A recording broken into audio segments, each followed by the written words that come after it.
now we come to our Muppet of the month. And this is always a fun segment. Sometimes it's more serious than other times. Last month's Muppet, Last well, it drew some last month was attention. particularly fun. Yes, Yeah. absolutely. It was particularly fun. It was also particularly interesting seeing the comments that it attracted. It's probably the most downvoted and upvoted video in terms of balance that we've had in quite a long time. It's more or less 50-50. I'm just delighted there are so many medievalists out there who have an ongoing interest in Magna Carta. Oh, absolutely. Yes. Yeah, they're not remotely uh, quoting laws that never became law, and you might as well be quoting Lord of the Rings in defense of your attempt to weasel out of laws which are put in place to protect other people during a pandemic. But anyway, that's last month. This month's Muppet is much more. Uh, yes, this particular sculpture is to be found in Palencia in Spain. And it came to the attention of me on the 12th of November or thereabouts via the Smithsonian Magazine website with the headline Botched Art Restoration in Spain Renders Smiling Statue Unrecognizable. The disfigured carving in Palencia is the latest in a growing list of bungled conservation attempts by amateurs. Of course, and back in 2012, it's amazing that it's that long ago now. But back in 2012, we had the infamous restoration by a dedicated local parishioner, but nonetheless very much an amateur of Jesus Christ himself, who has now been We are talking about Monkey Jesus here, aren't we? exactly yes, Monkey Jesus, and and then obviously there's a slightly less famous example from 2018. A woman in the village of Ranadorio was sharply criticised after she repainted a 15th century shrine in bright shades of chartreuse, pink, and blue. Interesting, you know.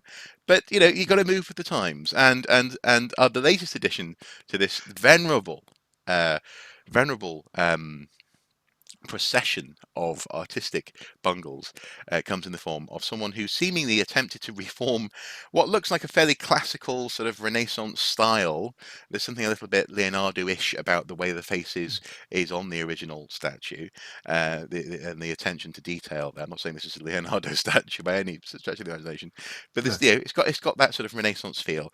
Um, Seemingly, this has been restored with what looks like a form of Play-Doh and has resulted in what a local artist, in fact, this was local painter Antonio Guzman Capel, who uploaded photos of the artistic travesty to Facebook after spotting it last week. And decried the restoration, writing, "It looks like a cartoon character," and he accused the restorer, inverted commas, of wrongdoing. Now, it's interesting because I've definitely seen some people say that it looks a bit like Donald Trump. I think it's because of the you know the swooping hair that's going on.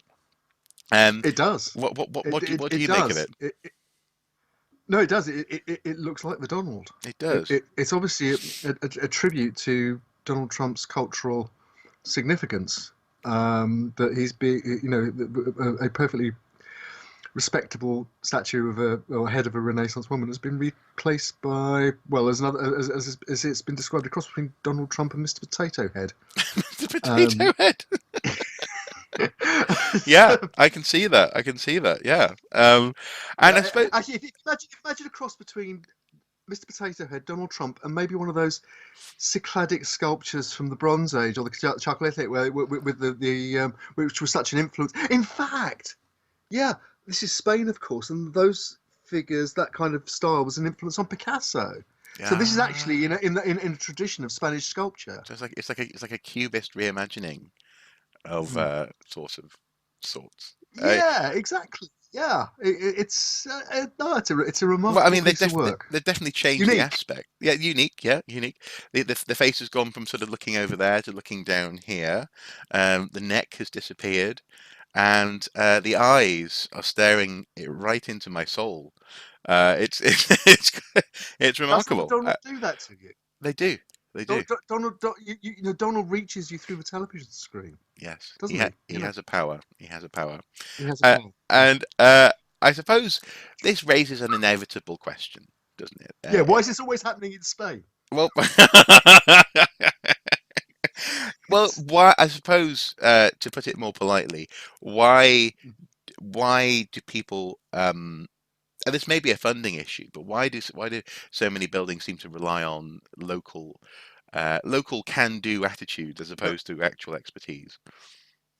look, I'm not going to attack the Spanish on this. You know, we are currently living through the consequences of people who read tabloid newspapers, and MPs who've done nothing more substantial than write a newspaper column, who think they know more about international commerce than the people who actually have to do it, like Hmm. the Road Haulage Association and so on. Hmm. So I'm not going to. I don't think we're in a place to take any lessons the about the restoration of statues Okay.